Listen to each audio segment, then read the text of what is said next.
Akosua, can we please talk about the numbers for this space? So if somebody's looking to rent or acquire something like this, how much are we looking to spend?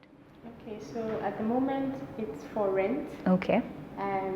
Each unit is going for $2,500. Okay. And the client has so far not expressed any interest in selling. Okay. We haven't put a price tag on it. Yeah. Okay. So at the moment he's only interested in renting all the units. So right. That's what. But in your experience, if we wanted to build something like this using these type of materials that you have used for a 3-bedroom, about 150 square meters, that looks something like this, what would be the price estimate? Yeah, so maybe between 150 for this size, 150, $200,000. Okay. At the time we finished, maybe I'll say 150, but now I don't know. Things have changed. Things have really changed. Yeah. Because this is about what, 3 years old, or? No, maybe 7 years old. What? Yeah. 7. Yeah. This has been here for 7 years. Yes, this has been here for 7 years. But it's so modern. You built this 7 years. 2014. Yeah. It's crazy. I just assumed it was 3 or 4. No. Wow. But that complements like your level of your skill, because this is still in such great condition. Good design. Yeah. Is good in all times and in all ages. You know? Wow. You may, I always say you may not like appreciate we may not use the Roman architecture now, but we still visit Italy and we still go and see it, and it's still what it is. You know, it's still amazing, even though we now are more modern. You know, so good design in whatever age. This impresses me so much, because we've walked through and I've not seen any unnecessary cracks, like leakages, like the patches from leakages or anything like that. This is amazing. 7. People build now and after a year, it's looking terrible. Yeah. Okay, so can we talk about if we wanted to build something smaller using these materials and the kind of costs that we would be looking at? Say we wanted to build maybe a 30 to 50 square meter 1-bedroom. Can you just talk us through price points? For a 1-bedroom to this standard. To this standard, okay. To this standard, I would say it would be maybe if you say 30 to 40 square meters, it would realistically be about $1,000 per square meter. Okay. So it could be between $30,000 and $50,000 per square meter. Yeah. But if you are going to go lower to maybe a low income,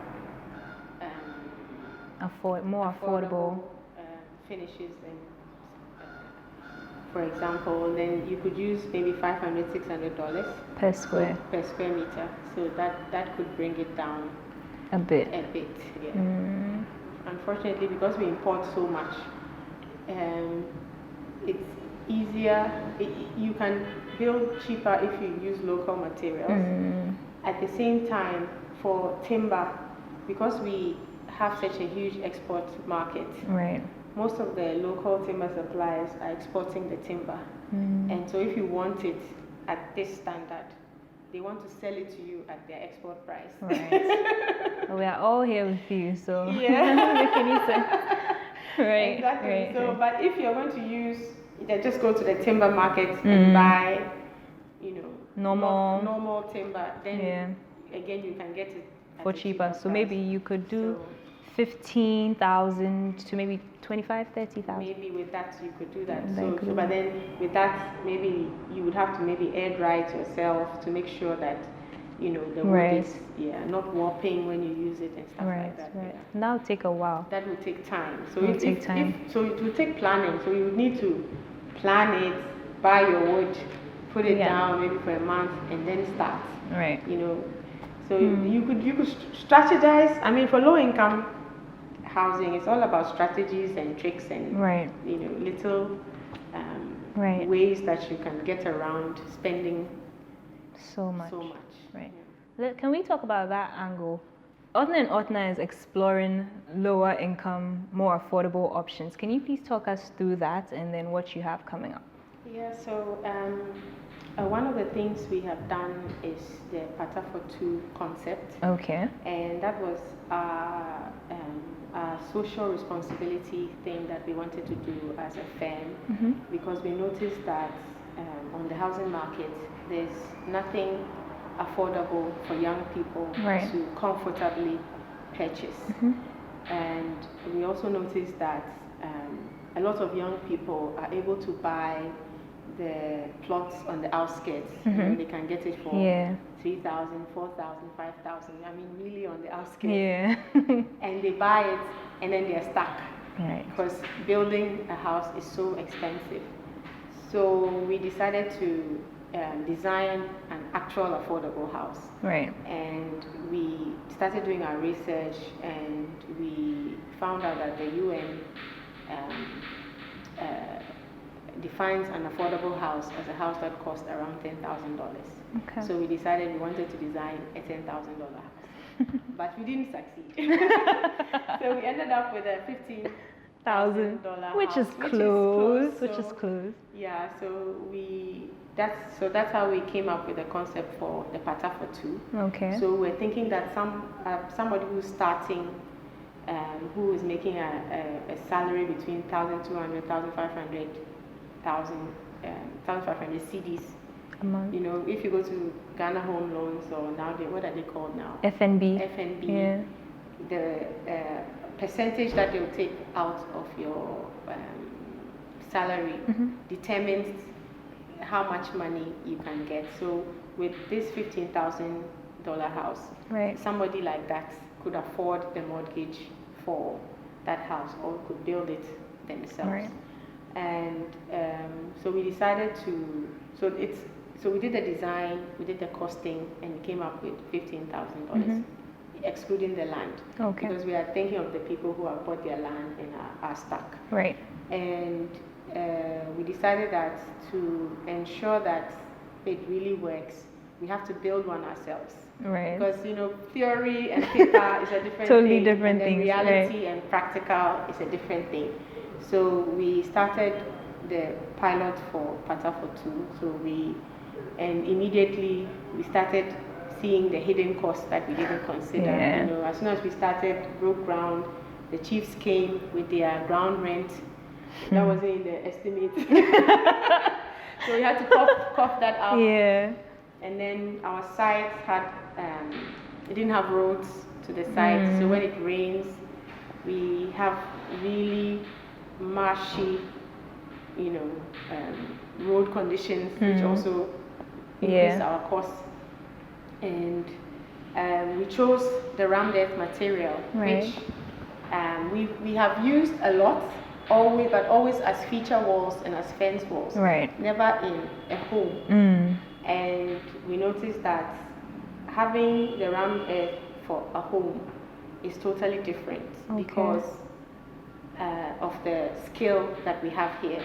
You know, the rammed earth is like a off-shutter material, meaning you make a formwork with wood and you pour it in, and then when you take off the formwork, it's done. So that means the formwork coming off, it has to be perfect. Because you can't chisel. As long as you chisel, we'll see the cracks and everything. And we noticed that getting the skilled local craftsmen that we have, getting them to get the formwork perfect was an issue. So it would be better to make an earth block and make earth plastering, so that whatever mistakes they make, we can chisel, correct them, and nobody would notice anything. So that's one of the things we noticed, and that's why it was important to do a pilot to test all these things. Because we want to keep the cost low, we can't also use very skilled labor, because as they are getting more skilled, they are getting more expensive. So we want Kofi from the roadside, any Kofi, to be able to come and build this house. So that's one of the things we've noticed. So we are changed the internal walls to interlocking blocks because of the experiences we had with the external walls. And at the moment we roofed it, and we are on our way to exceeding our $15,000 estimate, and probably will be closer to $20,000 by the time we are done. Right. That's all very interesting. But you know, by doing the pilot, we've learned a lot of lessons that we can use to maybe make sure that the subsequent ones are better and easier. Yeah. So is this a product that you will bring to the market soon? Is this a product that will be available for everybody? So it's something that actually we want to share freely when we are done. So we want to give it out. I initially wanted to just give it out, maybe post it on a website and anybody can use it. But we already noticed through some experiences that when we give it to people, they try to sell it at higher than we want it. Which defeats what you are going for. The whole purpose. Right. So we want, let's say now, a $20,000 house, and people want to sell it to people at $40,000. That's not fair. Which doesn't defeats the whole purpose. It takes it out of the target range. You know, that we are aiming to sell. Exactly. Yeah. So we are now considering maybe having a select group of contractors that we trust, that we know will keep the price that we want people to buy it at. And you know, we want the contractors to make money by volume. Not by increasing the margins on the house. So like you do a lot and then the profit comes by volume, not by the margin. Okay. Something that we've noticed walking through your space is that you're a brand that's very focused on your user experience and you care about how your consumer feels about your product. We see that all through in everything that you do, the intentionality of everything. So is this something that you can bring to your affordable product, or? Yes. I mean, Pata4Two, if you have a chance, you can go on Facebook and see renderings that we've done. I mean, people who are outside our target group love it. I mean, we have people calling us, I want this for my beach house. Actually, you're not a target. No, but I still want it. So we have people who want it for their beach house. People want to use it for hotel chalets. You know, things that we didn't even think about for it. People are calling us and wanting to use it, you know, for other things. So it's even though it's low income housing, people still look appreciate at it and they love it, they like it. So it's and we can't. It's something that we can't switch off. You know, just because we are designing. You can't take that out because it's who you are as the thought process. Whenever we come to design anything, even when we're designing a public toilet, it has to thinking of the user experience. You know, it's not something we can switch off. You know. It's so much evident, part of the process that we use to design that. I mean, and we've gotten compliments for public toilets as well. Wow. Akosua, so if anybody is interested in working with you, if they want you to design something for them or anything, what's the process? If you can please walk us through. So you can either go to our website, that's www.orthnerarchitects.com, and contact us through our website, or you can send an email to info@orthnerarchitects.com, and we'll respond to you. So we're good with emails. So once you send us an email, we'll respond to you and ask you for more details about your project. And if we're a small office, so we are normally quite busy. So if we have enough time and your project interests us, we will probably have a meeting with you, and then after the meeting, to explain the process, the design process to you, how we work to you, and tell you the different stages that the design process will go through, and then after that we'll prepare a design brief, which is a list of all the spaces that are going to be in the space, the wish list for the space, and probably do an accommodations schedule. That's when you put areas to the wish list, so that you have an idea of the scope or the size of the project. And then based on the accommodation schedule, we will do a preliminary estimate of the build. And if you are happy with the preliminary estimate, we proceed to send our fees. Because we base our fees on the estimated cost of construction. And then after you approve our fees, we start the design process. You approve our fees and pay an advance. Because we don't start working without an advance. Call it a commitment fee. So after the advance, we start the design process. The design process normally is in 2 stages. We have design concept, where we bring up the concept that we want to develop. Which is sustainable? Normally sustainable, and whatever, it also depends on the site that you have, what it speaks to. The site also speaks to us and tells us what we should do. And then we make a concept, and we send it to the client. The client gives us feedback, and then we develop the concept further based on the client feedback. And once we develop the concept further and the client is happy, then we move on to do working drawings or construction drawings. And after construction drawings, we go to tender, where we procure a contractor. We go to site, do the supervision, and then at the end of the supervision, we hand over the unit to hopefully a happy client. So you're not actually building because there's a conflict of interest? Yes, we don't build, because if you are building, you are looking at your bottom line. So it's difficult to also look at the quality at the same time, because you'll be tempted to buy things that are cheaper, so that your bottom line is not affected. So we stand outside the client and the contractor as a neutral referee.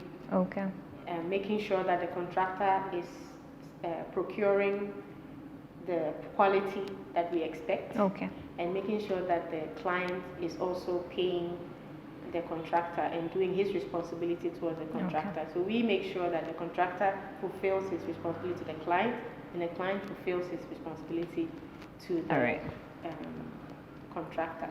So if we get involved, then we become the contractor, and then we start looking out for ourselves. Which will compromise on the quality you are going for. So if we're reaching out to you, we're reaching out to you for designs mostly, but you can help us bring those designs to life. That's great. All right. Thank you so much for your time, Akosua. Thank you for having us and walking us through this beautiful space. Thank you so much. Bye. Bye-bye. I hope that you have enjoyed this video. If you did, don't forget to share with your friends and loved ones that may find it interesting. If you're interested in contacting Orthner and Orthner Associates, I will leave their contact information in the description below so that you can reach them if you want to. Hopefully, I see you in my next video. Have a beautiful day, a beautiful week, and an amazing life. Bye!